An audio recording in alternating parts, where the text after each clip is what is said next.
Hello, welcome to the Theology Pugcast. We're glad to have you back with us again. And if this is your first time with us on the Pug, we'll introduce ourselves and help you understand who we are and maybe why you should care what we have to say. Anyway, I'm C.R. Wiley. I'm the senior pastor of the Presbyterian Church of Manchester in Manchester, Connecticut. Written a few books, among them Man of the House and The Household and Wharf of the Cosmos. And I'm working on a book right now. I'm nearly done with it on Tom Bombadil. So there you go. And then, Tom, why don't you introduce yourself? Then, Glenn, you can just go right after that. Tom Price, a systematic theologian, Christian ethicist, teaching both at Gordon Conwell Theological Seminary, working on some books, working on one that has to do with the retrieval of Christian metaphysics for the evangelical world, and secondly, something that I could play off of an old REM term called "losing our religion," and so those are they're in formation, but later they aim to be fuller works. Great. And I'm Glenn Sunshine. I am a professor of history at Central Connecticut State University, senior fellow at the Colson Center for Christian Worldview, and also the founder of a ministry called Every Square Inch Ministries. And I want to mention that particularly because this week, this should come up on Monday. So on Wednesday of this week, I am doing a webinar on critical theory and racism. So if you hear this in time and are interested, there may still be some slots open. That you can find that at esquareinch, esquareinch.org. So. Yeah, and we should make sure we get that in the show notes too, just in case people can't find it in any other way. It's being done through Zoom, so there are a limited number of people, but it's 300. I don't know if it's going to pack out or not. Well, I hope so. And what I wanted to say a couple things, bring folks up to speed on a couple of things before we get into the topic of the day. First of all, we have an Indiegogo campaign that's going along just great. We're approaching 50% funding, and I think we've got like about $1,600, $1,700 raised. The funds are going to go to underwrite a new website for the show, along with the purchase of some equipment, and the administrative costs are packed into that. So if you'd like to support the podcast for these things, there will be a link in our show notes about it. And then the other thing is we are a proud member of the Fight, Laugh, Feast Network. And the Fight, Laugh, Feast Network is having a big conference in Nashville in October. I think it's the 1st through the 3rd. And our own Glenn Sunshine is one of the speakers. So if you'd like to, if you're in the area, if you want to fly out to Nashville, whatever, and meet Glenn, and I think I'm going to be there, and hopefully Tom can make it. We'll have a booth, I think, and we could have a great time getting to know each other. Anyway, that's enough of that. So let's jump into the topic of the day. Glenn, it's your day. What are we talking about? I want to start off at least with talking a little bit about language and culture. I'm kind of unusual as a history professor in that I didn't take a single history class as an undergraduate. Instead, I was a linguistics major. And language has always fascinated me. I mean, when you think about it, when I am saying something, what you're listening to right now, I have an idea in my head. And I'm producing a bunch of sounds and just causing vibrations in the air. And those vibrations are hitting your ear. And somehow the ideas that are in my head now are transferred to yours. That I just find an utterly amazing phenomenon. Yeah, it is. But it goes beyond that because words matter in ways that a lot of times you don't really realize. I mean, when you think about it, John 1 talks about the second person of the Trinity as the Word. Now, it's got a lot of implications in Greek just beyond our word, but it's interesting that God speaks the universe into existence. The Word is the vehicle of creation. It is the rationality, the reason that structures the universe. And this shows up in thinking about the relationship of language and culture. And where I'd like to start on that one is J.R.R. Tolkien. Tolkien was a philologist. Now, most people don't know what philologists are. It literally means a lover of words, but it goes beyond that. Philology is sort of like historical linguistics. In historical linguistics, you study the development and evolution of language over time. A philologist, though, takes that one step further and argues that by studying a language, you can understand the culture that produced the language. In other words, the language is a reflection of the culture. Okay? So the classic example of this in Tolkien's case is that all the words for warrior in Anglo-Saxon refer to horses. The problem is the Anglo-Saxons fought on foot. So Tolkien argued that at some time earlier to the emergence of the Anglo-Saxons, their ancestors must have been horsemen, because otherwise there's no way of explaining why all the words for warrior are connected to horses. Does that maybe explain the writers of Rohan? Absolutely. The writers of Rohan, they speak Old English, essentially. And so what he's looking at is the Ur example, the earliest example, the origins of the Anglo-Saxons in the writers of Rohan. That's what he's very deliberately doing there. So by studying the language, it gives you clues about the culture. That's Tolkien's basic idea. And all of Middle-earth was created out of that idea. Middle-earth started not as a story, not as a history, but it started as languages. Tolkien invented languages, and then he needed to provide a history, a context, a culture for those languages to explain them. And so he did sort of a reverse philology, and out of the languages he created, he built Middle-earth. So all of that is a, I think a powerful indication of just how important language is and can be.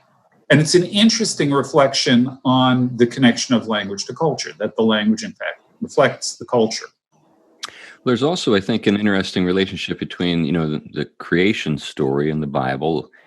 God speaks, and then there's the things that are referred to. Tolkien speaks, and then he makes the story. Kind of an interesting parallel. Yeah, I find it, Tolkien talks about being sub-creators. I think in Tolkien's mind, someone who invents a world like he did is probably the closest reflection to the creativity and the nature of creativity of God himself, in that it is the words that create the world. Right. Yeah, I've long argued that theologians, but especially pastors, should try their hand at writing fiction. For the reason you just explained. And I think particularly for pastors, it would give you, I think it gives you better insight into Scripture if you've attempted to write fiction. Not that Scripture is fiction, but that when you are telling a story, you get as close to God as you can as a human being, like you just described. And it gives you a sort of an angle of vision on the Bible as God's, God telling a story with actual history. Mm-hmm. Right. Yeah, Tom, did you want to throw something in? Oh. Tom, you there? Tom, his connections may be not very good. Yeah, can you hear me okay? Yeah, we hear you fine. We know you're in Alaska fly fishing right now, but... That's right. I'm in Utopia. I'll explain that at another time. Right. So yeah, if you can hear me okay. One of the things I wanted to mention here is notice that in the Christian vision, God speaking and the unfolding is not sort of like the voluntaristic picture of God imposing a violent order through his speech. It's actually a creation that peaceably receives the gift of its form and unfolding and almost joyously moves towards creaturely flourishing. So it's a very different relation than this kind of nominalist notion that often has developed, where there is a relation almost of pure power, in that any utterance, any statement, any discourse is grounded in a violent imposition of form onto reality rather than creation. That's a really interesting observation, because where I hope we're going to get to as we move forward, that idea of imposing is going to be very, very important when we look at how some of these ideas play out culturally. Right. I've often found the idea of authority as having a relationship to authorship as being a very rich way of approaching the subject, because an author is bringing into being something, and and I'm looking at this. I just looked up the etymology. It's from the Middle English, from the Old French, and from auctor, which means originator. So there you have it. The originator. So no one ever argues with an author about his or her authority over his or her work. You haven't talked to enough postmodernists. Well, that's been their game. Well, there's actually a story about Isaac Asimov that he went to sever it from the author. Yeah. Asimov went to a lecture on one of his own works at, I think it was the University of Chicago. And he listened to this English professor expound on what the words meant, what the work meant. And he went up to him and said, you got that wrong. And the English professor said, well, how would you know? He said, I'm the author. I wrote it. And the English professor replied, so what? What difference? Well, but I think it's a nice segue into some of the metaphysics, or maybe the metaphysics of zero, as I like to put it, or, that has been created by nominalism, and how this sort of works itself out in some things that, you and I and Tom have been talking about for a while now. Is this a good segue, Glenn? Sure. Well, let me just note one more thing about the difference between linguistics or philology in Tolkien's day and modern linguistics. Tolkien believed that there is a connection between words and their meaning. In other words, that it's not completely arbitrary. That is certainly something that comes out throughout the Lord of the Rings and the Silmarillion as something that is, it seems really fundamental to how he thinks. If you take an oath, you don't fulfill the oath as much as the oath fulfills you. It's got power. And this ties into things we've talked about meaning and so on. Linguistics today argues that there is no necessary connection between word and meaning, that in fact, it's completely arbitrary. So that what my computer is sitting on right now, I call it a table in English. In Spanish, you'd call it a mesa. There's no connection between the sound and the table. It's a completely arbitrary convention. And once you move in that direction, and like I said, that's sort of a centerpiece of linguistics today. Once you move into that direction, though, what gets interesting is philology actually disappears. And instead, the focus goes in the other direction. There's a really critical concept in linguistics called the Sapir-Whorf Hypothesis, which says that culture doesn't shape language, language shapes culture. In other words, what your language, the grammar, the vocabulary, things like that, those are the things that determine what you do and can think. Because if you don't have words for something, or if the grammatical structures are such that it doesn't permit you to express something, then those concepts cannot exist. You have no means of holding those concepts in your mind. So more precisely, Sapir-Whorf says language shapes thought, not the other way around. And then thought, of course, is going to lead you to culture. This comes up in some really odd ways. I remember coming across a study in color, of all things.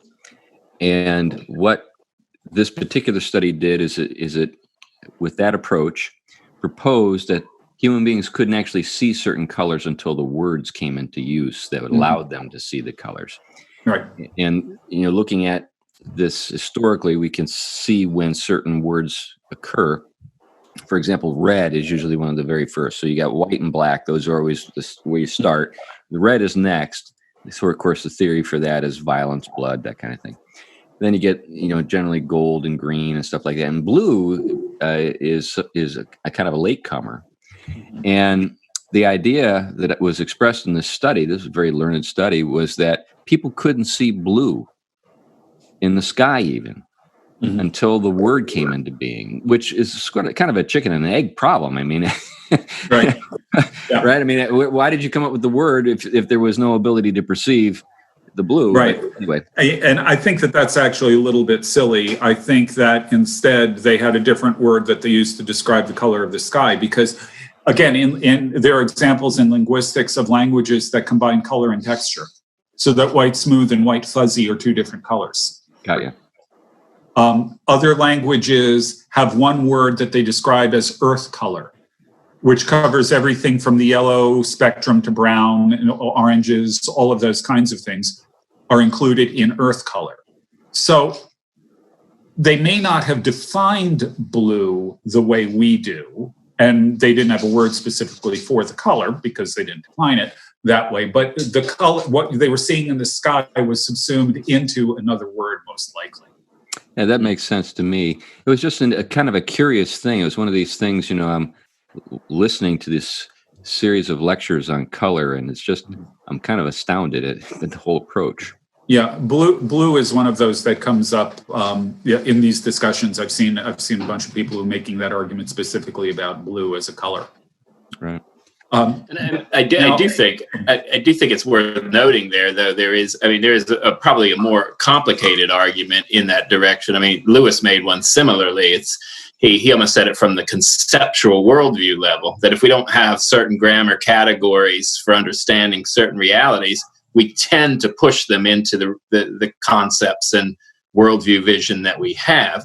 So there is definitely a relationship between language, imagination, and conceptuality, but it's not so crass as we don't have it. We don't have it yet, therefore we don't have a concept or experience of that reality. But you could think of it in terms of like we would talk about like Platonic forms, or maybe spiritual reality in a very naturalistic, efficient causality alone world. And so that people don't sort of have a grammar and therefore an antenna to even think in terms of final causes or formal causes. Doesn't mean they're not there. Doesn't even mean maybe they are experiencing them or not, but they don't have their antenna able to distinguish them. Right. I think that's the angle that I think would be great to pursue, and I suspect that's where you want to go, Glenn. Is Well, actually, I was going to take it in a slightly different direction. Okay. What if you accept the Sapir-Whorf hypothesis that language shapes thought more than the other way around, or rather than the other way around? What that means is that language then is a weapon. It becomes a tool for mind control and social control. And before we started up, we were talking about the Tower of Babel. And, in the Tower of Babel, there's this great project that all the people are united behind, probably under Nimrod, to build this tower to the heavens. And God stops it by confusing their languages. And he does that because he's got other purposes for people. And there are a number of reasons for that. But what strikes me about it, and we just talked about this, as I thought about it in this context, in a lot of ways, the unity of language at Babel becomes a tool for a totalitarian enterprise. And what we see consistently with totalitarianism is a very, very directed effort to control language. And the idea is that if we can control language, we can control thought. Right. Yeah. Yeah. It becomes a vehicle of thought control. If you cannot express something, you cannot think it. Therefore, it doesn't exist for you. Now, we know where this all goes with the postmodern folk and the PC folk. They will justify this sort of totalitarianism by saying this, at least, is a justifiable cause. In other words, you should not be allowed to think racist thoughts or sexist thoughts. That's why we're going to control these words. So that's the nature of their argument. But it is a totalitarian argument. It is intended to control thought. Yeah. Now, the other thing to keep in mind, though, is that your epistemology, how you think, what you think, what you think you know, how you know it, all of those kinds of things, are, I would argue, always connected to a metaphysics. Because until you answer the question, what is real, you can't answer the question, what can you know? And there's also, I think, a set of assumptions that underlie, even the most, unconscious arguments. In other words, there is a metaphysic at work, even when people deny metaphysics. Right.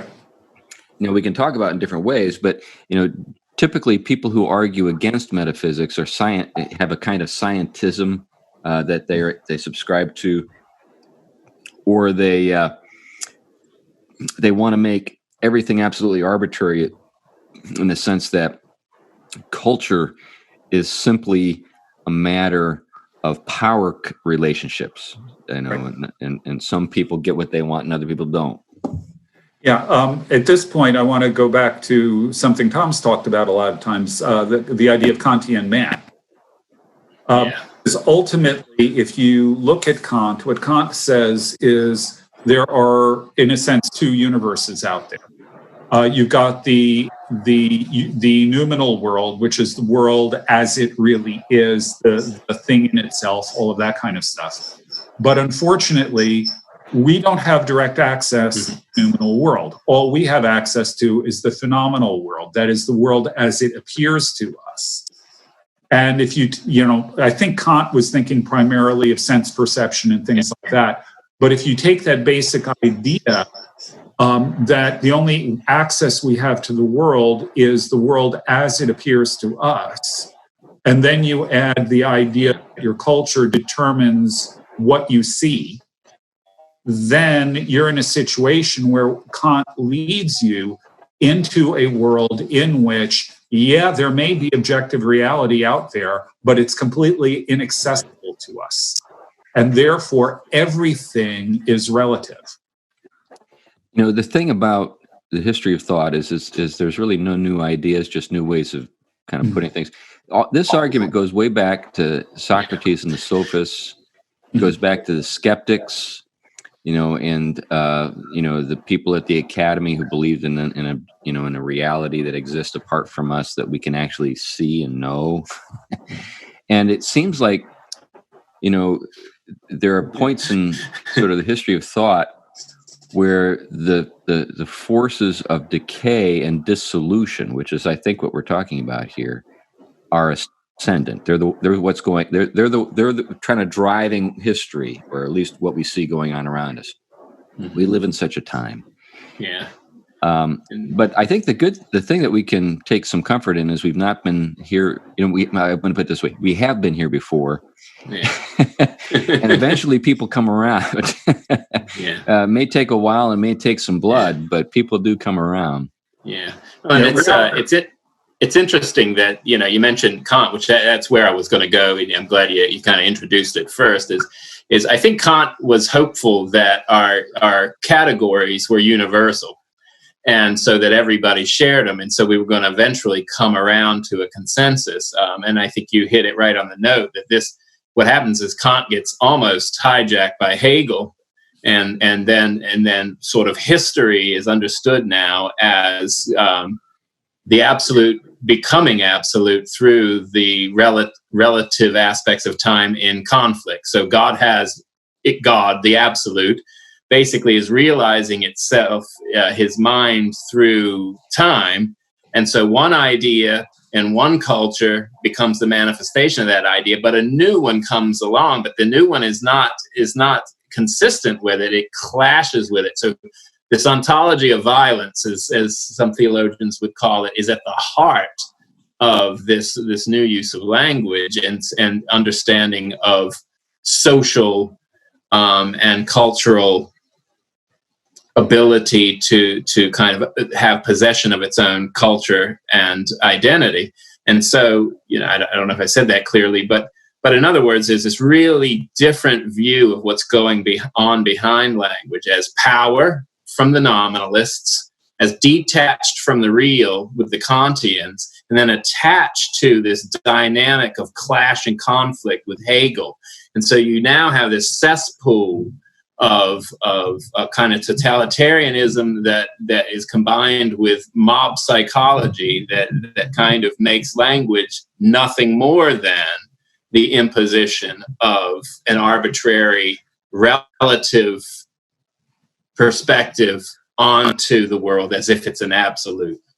You brought out a couple of things just quickly there, Tom, that I think it would be good to unpack a little bit. One of those being Kant's synthesis. Kant really wanted to have a universalist sort of way of thinking about reason, but he wanted it to be grounded in consciousness, and wanted us to think of reason as sort of categories that we all, as human beings, share. But it was combined with a subjectivity. Yes, there's no sort of way to actually access anything really outside your head. It's just sort of everything's universally sort of the reason for Kant is this is the way everybody experiences reality. So he's making a statement about that's universal about how people in general. But he's freighted in the subjective that is picked up by Hegel and others, and then those guys. When you think about what Hegel's understanding of God is the agonism gets imported into God.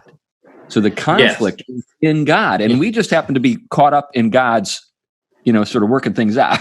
That's right. The noumena of Kant gets erased, and the phenomena becomes everything. That's Hegel. And so the phenomena is filled with our experience and the conflict, and that's exactly what he ends up doing. And so he wants to establish, even Hegel wants to establish, kind of what the old philosophers wanted, which was that the real is the rational and the rational is the real, but the real is becoming.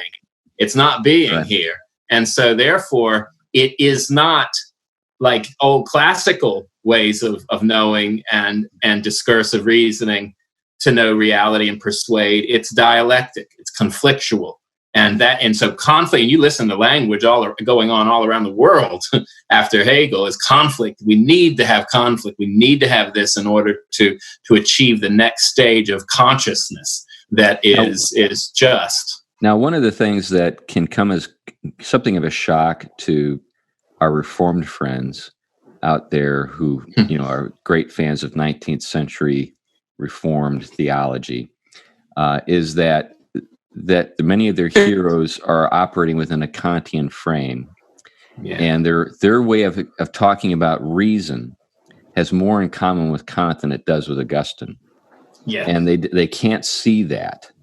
And what makes them very susceptible to, but also not knowing how to deal with the fact that their children are now immersed in what I would call Hegel. Of course, you could call it Marx, whatever other one. But that's where the tension in the church is going on, is between the Kantians now and the Hegelians, if you want to go back just to historic. That would make a great podcast. The Reformed Kantians versus the Reformed Hegelians in modern Presbyterian thought. That's a good shit. We don't want to steal the direction, Glenn. Sorry. But you see, it's, for so many of these people that, this is why I've argued forever. We need to spend, like when I learned that there's not even an introductory course in philosophy at Westminster Seminary, I said, of course, now I understand why these people have no clue, and why they really do think Van Til is like the final word and everything. If you've had a decent introduction to philosophy, you can categorize Van Til pretty easily in first few chapters. I know what he's doing, But for these folks, they're completely wowed by this stuff. Yeah. So this issue of conflict through Hegel, of course, just sort of bottom lining this, Hegel influences Marx. Marx takes Hegel and puts it in a materialistic environment. Hegel was talking about the dialectic, this conflict, leading to new forms of government that were more just and provided more liberty and all of that kind of thing. Marx says that this is way too abstract. In a world that is just matter and energy, it's really conflict over economics. Who owns, who works, who benefits, basically. Then a guy named Gramsci in the 20th century, between the world wars, an Italian communist, was wondering why the proletariat revolution that Marx predicted hadn't happened. And bottom line here is he shifts the categories away from economics and he shifts it to other categories of oppression. It's not all, it's not all about economics. There are lots of other things. And he argues that what we need to do, now he's picked up by the Frankfurt School and the New Left, and so I'm going to use New Left terminology here. He argues that the problem is that the oppressed in the country have a false consciousness because they bought into the hegemony, as he called it, the worldview of the privileged classes, and that's why they don't rise up. So what you need to do is to raise their consciousness, to get rid of the false consciousness, to provide what he calls a counter-hegemony, an alternative way of looking at the world, an alternative worldview. And when that happens, we're in a position to see the revolution occur. And then if you look at the Frankfurt School specifically, they picked up a phrase, the long march through the institutions. And the idea here is to get hold of the institutions that control culture. Herbert Marcuse talks about getting the media. Horkheimer talks about education and government, that kind of thing. You infiltrate those gradually, and Horkheimer is very clear that you work gradually, step by step, and pretty soon everything will be Marxist. And you do it through dissimulation. You never really announce what you're up to. Sure. And that entails being, deceptive. It entails, playing it cagey, being cagey. And, there are all these things that make these people repellent. Yeah.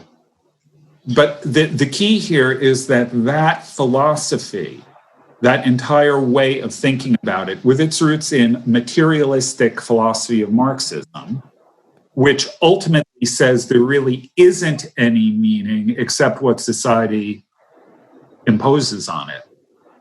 What that does is it creates the context in which a lot of it's technically called critical theory, a lot of people call it cultural Marxism, but this is the worldview that's behind the protests surrounding a lot of the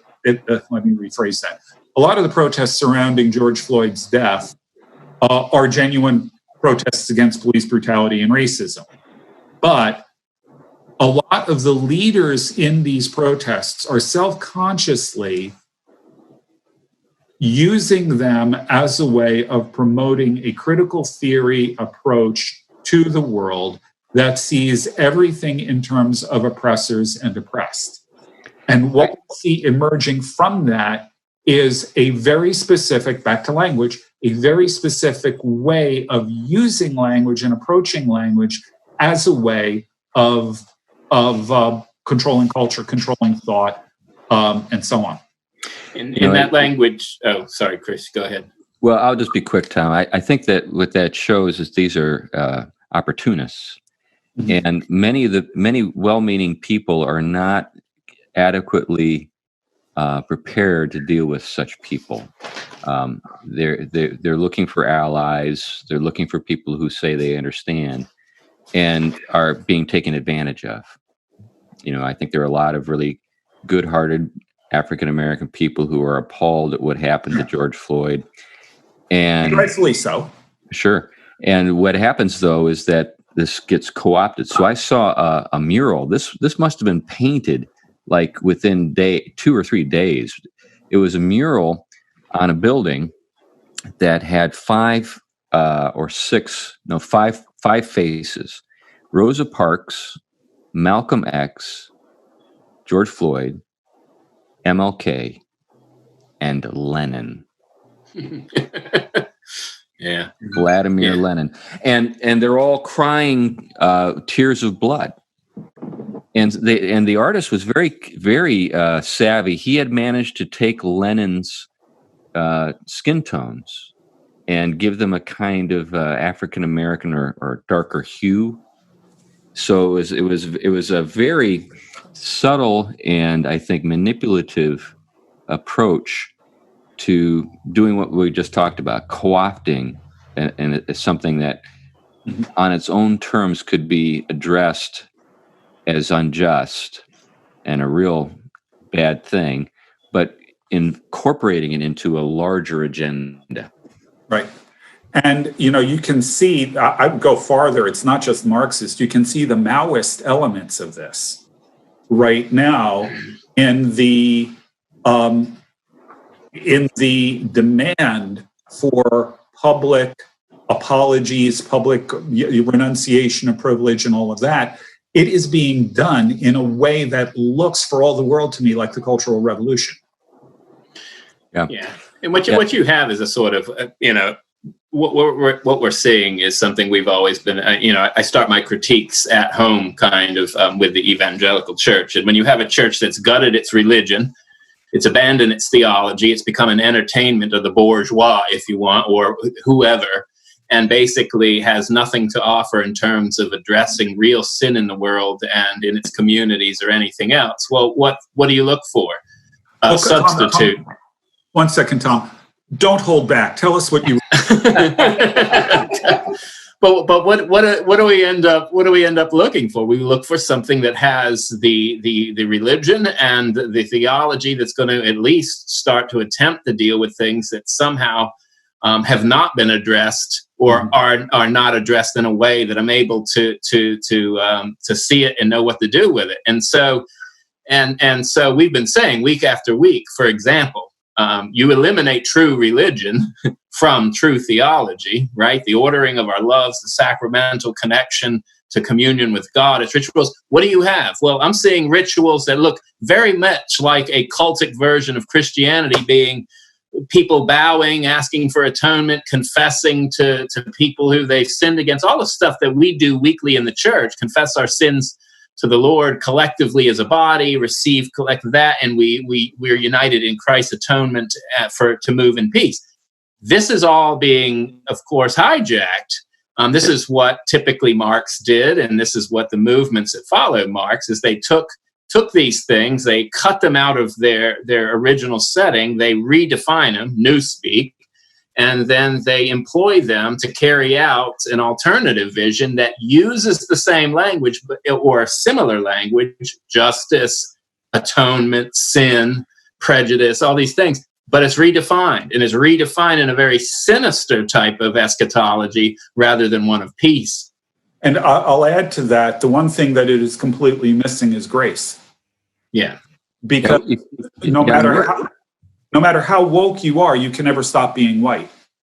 That's right.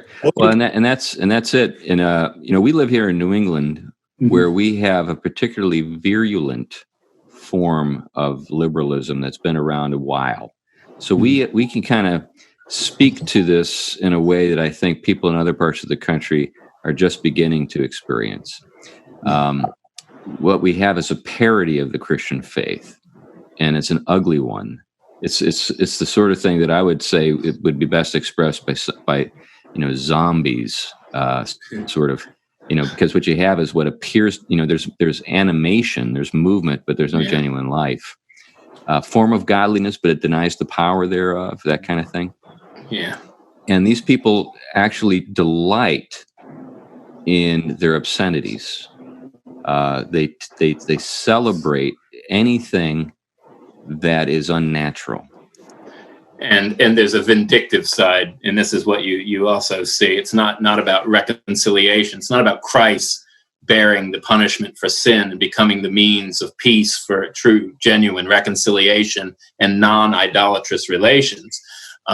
It's exactly it's a wholly this worldly, fleshly perversion of Christianity. And sadly, it doesn't have the true power to do anything. And again, because the evangelical church flirts with this kind of stuff, it's lost the transformative vision that's a faith anchored in pursuing God for God's own sake actually cultivates. Yeah, I think there's an historicism that has pervaded the consciousness of people. There's an approach to the Bible, there's an approach to theology that even in evangelical circles is dismissive of classical Christian understandings of things, and has kind of lionized that very thing you're talking about. Yeah. And when you talk to people who've been catechized into this kind of stuff, more or less, you get, sort of, the standard line that, you wouldn't understand. You're a white male or something like that. Well, the funny thing is I actually teach seminary in the settings of urban ministry, and I am the minority in that setting. And what is fascinating is the theology that I teach, which is anchored in the scriptural classical vision, is the very one that my students come to me and said, thank you, because this is actually not only what we hold, but it's the one thing that actually is going to do in our cities and in our situations what the pragmatists and all of the ideologues are not able to do, because it's actually getting at the issues of loves and relations and friendship building and all of the virtue aspects that are not ingredients within any of these other visions. Right, and this is fundamentally the argument that I want to make, that the classic Christian tradition has the resources to deal with problems of race that critical theory doesn't have. Absolutely. Critical theory or anything else out there. Historically, we had the resources, but we've completely lost track of what those things are because we've lost our theology, we've lost our history. Yeah. The fact of the matter is, the conflictual stuff that we get from Hegel, if you follow through on critical theory, it's a formula that guarantees permanent conflict. It's not a bug, it's a feature of the system. It's just a question of who's in power and who isn't. Because there are people, you have to take it from somebody else. Yeah, and there are people whose livelihoods actually are sustained in this way. So let's think about this. There is a whole apparatus of people that are filled with people whose livelihoods are actually justified by the problem, but would be out of work if the problem were solved. So. Oh yeah. So I happen. Oh yeah. Well, that explains. Yeah, I happened on this year. that explains most things, I think. Yeah, when I was in urban ministry, I would say to myself, none of these justice people would really have any incentive to succeed, because as soon as they genuinely succeeded, they'd be out of a job. Mm-hmm. So I'm not interested in supporting any of this stuff. I would rather invest myself in institutions that rely upon healthy relationships than upon this parasitic kind of relationship that draws its livelihood from the animosity between different groups of people. Yeah. Right. There's a demotivator poster on consultants. It says, if you're not part of the solution, there's real money to be made in prolonging the problem. Yeah. Repeat it. We got to make a slogan. All you need to do is go to despair.com and it says if you're not part of the solution, there's real money to be made in prolonging the problem. I think that I hate to say it, but I have a long background with this kind of stuff. I could go into story after story, but the vast majority of people that I encountered in that world mentally shut down when you propose any kind of approach that does not lead to a paycheck for them. Let's bring this back to language again for a moment. again, language is now being used as a tool for thought control. The whole anything involving PC language is all about preventing you from thinking things you might want to think. Yeah. But along with that, the ultimate sit down and shut up statement now is, I am offended. Yeah. Yeah. The reason why that works, something we talked about a while ago, Chris, on one of your episodes, the cult of niceness. We've lost virtue in favor of being nice. Yeah. And if what you say offends someone, you are not nice. And that is a cardinal sin. Yeah. Culture. So I am offended is the best way to shut down any kind of discussion, because we've lost the concept of virtue and we've fallen into the trap. Well, there is this. I mean, your point, it really it kind of demonstrates indirectly, or well, it relates to something fundamental about all of this. It's almost this Gnostic seed that runs through it. Because I mean, on the one hand, different people have made a study, especially of the way in which language now has been ripped off from any kind of solid reference and basically tied to power. And the way it's used with totalitarians and the postmodern variants is it buffers itself.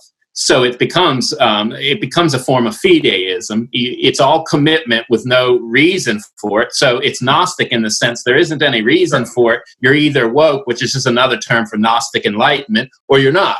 So you either have had the Gnostic, whatever encounter, or you haven't. And so if you have, you're the special, the elite. You've got the insight, and if you haven't, you're a plebe, and you need to basically become submissive.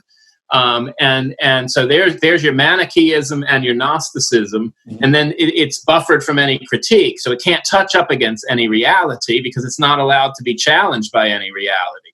Right. And so because of that, you really have, you have basically a cult fundamentalism developing as a political ideology in a society. In all these different ways. And the universities have been at it forever. I mean, I remember studying the postmoderns and thinking, this is going to, as much as I didn't like the Enlightenment, this is not going to end well. Vadi Bachman talks about critical race theory as being ethnic Gnosticism. Yeah. And I think anybody who was introduced to this stuff when it was sort of ascendant in the early 80s and, through the 90s, if they had any imagination at all, they could see where it was trending. And I think that it led to a different set of approaches. One approach was, the opportunists who said, okay, this is where I'm going to, attach my career to the wagon and kind of let it take me to the Holy Land. And then there were people who just kind of retreated into little kind of intellectual ghettos, focusing in on this or that particular thing, and more or less conceded the ground to this whole thing. There were always ornery people like John Silber at BU, and people like that, Harvey Mansfield, who were just too big and too smart for the postmodernists to tackle directly. They just were waiting for them to die or retire. But interesting. Glenn Loury. I posted something from Glenn Loury. If you guys are familiar with Glenn, you might remember that he was at BU during the Silber years, and he's a black economist. He's now at Brown, and Brown came out with with some statement that was just kind of insane. Crafted his letter was just his letter of response was ingenious, and I think really called them out. It was published in City Journal, so if anyone would like, it's not terribly long, but there is one paragraph in there that's just genius, where he just uncovers what's going on in the administration and calls them out. And there still are people in the Ivy League. I mentioned Mansfield. I think Marianne Glendenin's another one. Robert P. George is another. There are people in that world who are good and solid, and at Brown, we got Loury, but the problem is there's so few of those people, and it requires such chutzpah to be that guy. You know what I'm saying? Well, it's definitely going to be. It is already costly to. I mean, it's becoming costly to people who probably aren't even confessional Christians at this point. I mean, you're starting to see stuff. I mean, people's fear of this, not knowing how to deal with it, and thinking that any jest you make makes one guilty. So therefore, you might as well, bow to the confession. Which is, Christians have already been through this before, and we don't have to bow to a confession. We know where our salvation sits and our sin sits and how it's dealt with. But nevertheless, a lot of Christians too, because they have a lot to lose, are sort of capitulating to a lot of the more radical strands of these movements, really just to keep the mob away from basically dismantling their empire. I understand it's a huge temptation at this point, but it is one in which you're dealing with a cheap and ultimately destructive on the very people it means to help ideology versus actual genuine salvation, redemption, and healing that allows the right kind of conditions. I'm not a big fan of Miroslav Volf over at Yale. I really despise a lot of his theology and where it's went. But he once upon a time said something interesting. He said Christianity, in relationship to a lot of these matters, oftentimes is held up as guilty and complicit, but it's only where Christianity hasn't actually genuinely been followed. Christianity actually genuinely following its creed is the only actual answer to these things, and does not promote an end in racism or any of the other things. And so he was just following, basically, I think it was either Chesterton or Lewis, who said it's not that it's found wanting, it's never really been tried because it's difficult. It requires the whole weaning off of our idols and purification in obedience to truthful enactment of our creatureliness under God. And that's radical. But on the other hand, it's the one thing that grounds true human flourishing for everyone.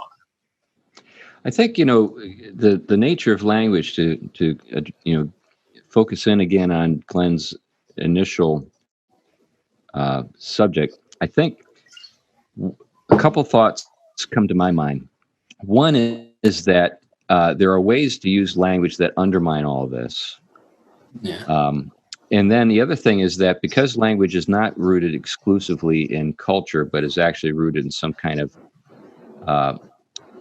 sort of reality that exists apart from us, that there's always going to be a basis for us to revolt.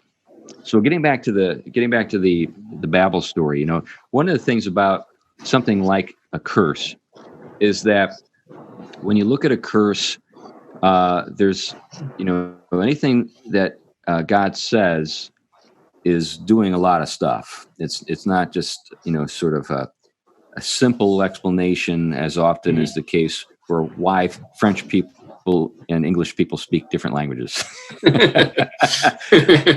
I think what we get into when we really reflect on that story is the political aspect that, okay, because there was a single language, there was an ability to control a very large number of people.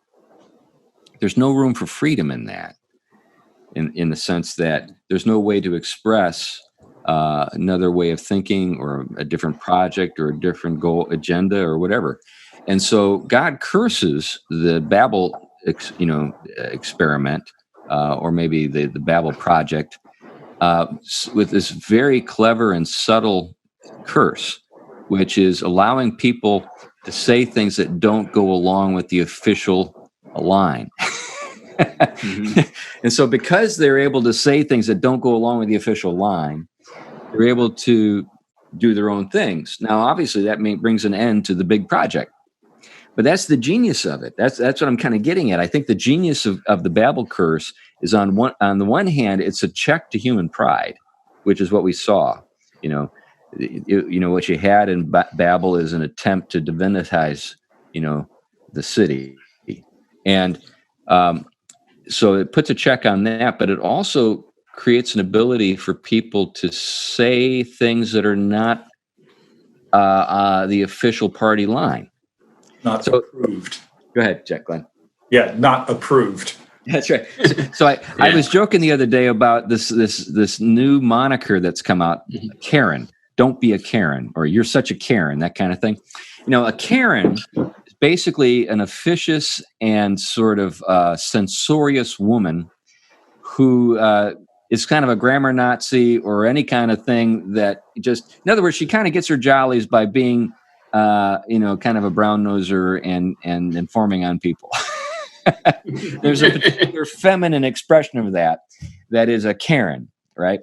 And one of the ways that Karens, object to this is by saying, that's so sexist to call me a Karen, thereby demonstrating that she's a Karen. You've created this trap that there's no way out of except by not being a Karen. You get what I'm getting at? So there are ways to use language, even in the PC culture, that kind of take off because people know there's something true here that's being expressed, that even though the powers in charge would be tremendously offended, you don't use that expression. I remember years ago, I knew that the term politically correct was onto something because I was in the home of the dean of the University of Miami, who happens to be a family member. This was like in the mid 80s. And I said, politically correct. And he and his wife just, I said, it's on to something. Yeah. In other words, there really is a culture of political correctness in academia. Yeah, well, even Charles Taylor, and you talk about somebody who's very versed in academia, but he equated the censorious nature of speech in postmodernism with totalitarianism back years ago. Yeah. And Richard Rorty, who I'm no fan of and love to play new language games, but he saw the left's takeover of his project, if you will, in his mind, as basically a return to religious fundamentalism. And so he was not even interested in that kind of direction. So yeah, some strange kind of eruptions within this world that otherwise would be very favorable towards teaching us all how to speak and think better. Yeah. Now, bringing it back again to language in the current situation, it's worth noting that things aren't always as obvious and clear as we would like them to be. So, for example, Christopher Brooks is a African-American pastor in Detroit, does a program on Moody Radio. And he was asked about Black Lives Matter. And what he said was, I support Black Lives Matter as a slogan. I do not support it as a movement or as an organization. Okay, and again, this is an interesting way of looking at this because the phrase Black Lives Matter, my instinct is to say, yes, Black Lives Matter because all lives matter. Wrong thing to say. Because the fact of the matter is, in the perceptions of people who are in minority communities, they see themselves as being viewed as the least important people in society. So by focusing on them and saying, yes, your lives matter, that's a good and appropriate thing to do. I mean, I don't feel like I need to jump to the all lives matter thing. I can. Yeah, well, I mean, I think it's a pro-life point. Right. In that Christians who have been very pro-life have always been saying in terms of a lot of things. Okay, first of all, we don't think having a Planned Parenthood on every corner in minority neighborhoods is valuing the dignity of Black lives. We don't think a million things. So a lot of Christians, of course, naturally don't want to get caught up in the kind of the ideological side of this movement, but they'd be the first people to say we should be the first people affirming made in the imago Dei deserves every aspect of respect and love that any other human being has. We would have to be and should be at the forefront of that with anyone being and suffering in the world. Absolutely. So, but the trick becomes, once you affirm the statement Black Lives Matter, you've got an organization by that name. Yeah. And then what happens is the organization, which is very much built around critical theory. It's interesting. Last Tuesday, just a couple of days ago, they changed the website to eliminate some of the more extreme things that they said. It's still there, but it's buried. But they were saying things like getting rid of the nuclear family. Oh, yeah. Support for transgender. They were really Yeah. a lot of in the eradication of male leadership in headship and patriarchy in the Black community in particular. They're not big fans of Right. Black men, even though they're for Black lives. Yeah. Right. So, but they actually went in and eliminated all of those overt statements. Like I said, still there by implication in one of their more general statements, but they actually eliminated it to disguise what they're really about. Yeah. And I think that's to me, that's the insidious thing. Exactly. I wrote a little kind of biographical thing entitled "From Social Justice to Household Economics," and in that little ebook I wrote, I gave my assessment of where did I see Black Americans succeeding? In other words, out of what environments have I witnessed? And I've seen a lot of them. I've had a number of relationships with Black families that have been successful, whose children have gone on to have careers in the sciences and other things. And I've been the pastor for a number of these people. Without fail, it's the presence of a strong Black father. I don't care how strong the mother is. If she's on her own, she's up against something she can't handle. The successful Black people that I know personally, far more often than not, come out of homes with a patriarch. And I think that does play itself out, I think, with everyone else. I mean, when you have strong, properly, what I would say ordered families, the children thrive and the communities thrive connectedly. But this is precisely the thing with the Black Lives Matter organization that I object to.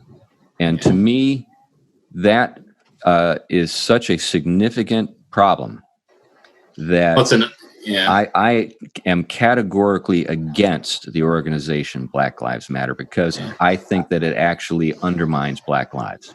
It's assault on the Black family in particular. And once again, they're playing on the slogan. You can support the slogan, and they're attaching that slogan to themselves, means that if you support Black Lives Matter, you support them. That's the insidious part of this. That's where this goes. So that you get Christian organizations inviting Black Lives Matter to speak on issues of race, ignoring the fact that they've got all of this other stuff that they're importing with it that's coming straight out of critical theory and a whole bunch of other pathologies, frankly. There are a couple of things that I like to say about that particular thing that either demonstrates a lack of attention, which would be bad enough, or it demonstrates a willingness to overlook real wrongs in order to look good. Mm-hmm. And I suspect that's more often the case. My regard, Tom's critique of evangelicalism at a theological basis is great. Mine is more at a practical level. I really am filled with distaste and repugnance with much of what I see in the evangelical world. Just real disgust. At the colleges, the Christian colleges, with the parachurch organizations, with the mega churches, I just feel disgust. There, I said how I felt. Yeah, and you did not hold back. Yeah, we agree from both sides. But on a different, a related point, back to the point that a lot of these groups that are rising themselves up in sort of vocal and social with social and cultural power because of their social organizing efforts and the like. You do have to press back as any thinking human being back to the metaphysic underwriting it, and then the larger teleological or end game. And this is really where we get to where everything that's said in terms of speech, agenda, all the hot air, all the fists in the air and everything else, what is it underwritten by? For example, I as a Christian have a full metaphysical vision for why Black Lives Matter. They're made in the image of God. And therefore, I also can order and arrange my loves in such a way that receives the full dignity of and responds with the full dignity of the gift that they are from our Creator. Materialism doesn't offer that. So it's nothing more than sentimental for a materialist. And that thin sentimentalism can't underwrite an ethic that can actually, and this is why they can so easily be against someone who is even of the race they say, because they don't share the ideological vision. Because that person's not made in the image of God. They're only on the side of woke if they actually have embraced this secret Gnostic vision. It's not because they metaphysically are intrinsically image of God. They're only image of God in their mind if they're image of woke. Okay, two things. First of all, we need to remember race is not a biological category and it's not a biblical category. Yeah. So any time you have a system that is built around concepts of race, it is automatically going to fail. It is automatically, because it's built on something that is fundamentally a lie. Race is a social reality, social construct, if you want to use the technical term. Yeah, it is. But and that's the key to what they are doing in a lot of ways.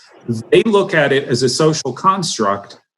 They've got their own critical theory thing, oppressor versus oppressed thing in this. And at that point, race, as we would normally think about it, ceases to be important.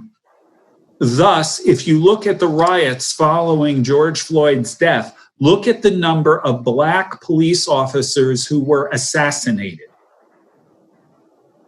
They are no longer Black, not because they're not racially Black, whatever that means, but because they aren't buying into that. Yeah, that was that, yeah. It is no longer really about race, it is about ideology.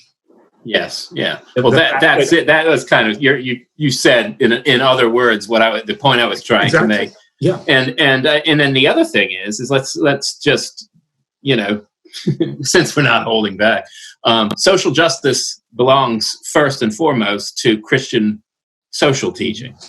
Right. It particularly emphasized a lot by the Catholic Church, but Protestants have it as well. And I think Protestants need to retrieve their language and take it back so that it doesn't get hijacked and imported with a materialistic inside, which actually hurts people in the long run, rather than provides a truly a flourishing vision. Well, this has been a stirring conversation. And we should probably wrap things up. I want to give you the final word, Glenn, but is there anything you wanted to say, Tom? No, I think I've said enough. Hey, you want to wrap up the talk, Glenn? Yes. I don't know if you just heard that, but there was just an enormous thunder strike. What I want to do is go actually to my ancestry, which is Czech. There are a couple of things that I'm very proud of about my Czech ancestry. One of them is the idea of throwing people out of upper story windows as a form of political protest. But along with that, another thing that's really worth noting is Václav Havel. Havel was the person who really led the Czech Republic out of communism. Well, Czechoslovakia at that point, out of communism. And while Havel is far from being a Christian in any form that I think most of us would recognize, one of the things that he said, and one of the things that he believed was really critical, was not speaking the lie. not going along to get along. He uses the example of shopkeepers who are told you have to put a sign that says "Workers of the World Unite" in their windows. And most people put it in because it just keeps them out of trouble. He says, you need to refuse to put the sign in the window. And that is the way that you beat totalitarianism. You refuse to go along to get along. You refuse to compromise. You refuse to play the system. You refuse to say their words. And that's something that I think we really need to be thinking long and hard about. I would say on some level, on all levels of the ideological divides in the country, but it's especially dangerous right now with all the critical theory stuff that's going on. Yeah, I agree. Anyway, I don't have anything else to add. Well, thanks for bringing the topic up, Glenn. And this is something that I think we're going to have to be dealing with for a long time, unfortunately. Yeah. But I know it will come to an end at some point. Anyway, thanks a lot for listening to the Theology Pugcast. We appreciate your interest in what we do and our conversations, and we appreciate your support. Thanks a lot again, and bye-bye. Bye now. Bye now.